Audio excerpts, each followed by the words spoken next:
Pag pinagalitan kayo, sinyalis na mahal kayo ng isang tao. Kasi kung mahalaga ka sa kanya at alam niya na mali yung ginagawa mo, itatama ka niya. Sasabihin sa inyo yung tama. Pero hindi yan yung natural na sitwasyon na nangyayari.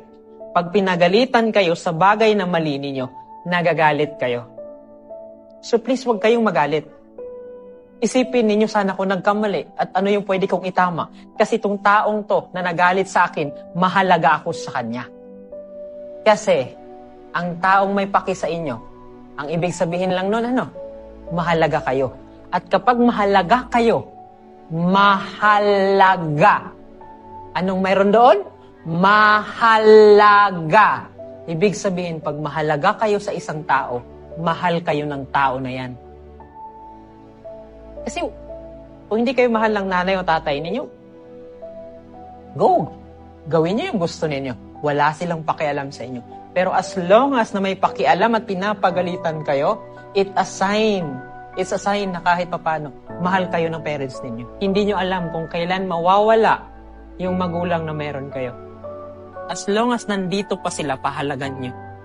Kasi wala nang silbi na iiyak kayo sa harap ng puntod nila pag namatay na sila.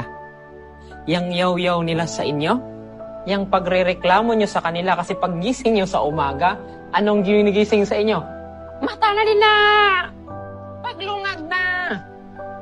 Lahat ng ayaw ninyo na naririnig ninyo, na nirereklamo nyo sa kanila, mamimiss nyo yan sa kanila.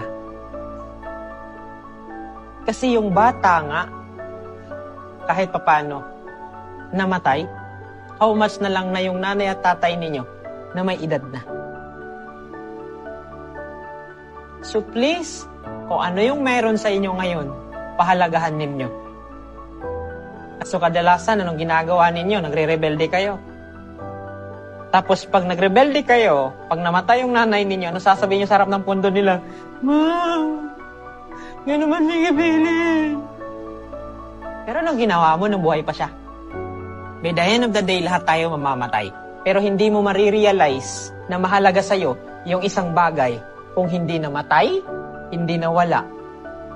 O kahit papano, pag wala na sa paningin mo, doon mo pa marirealize na mahalaga pala sila para sa'yo.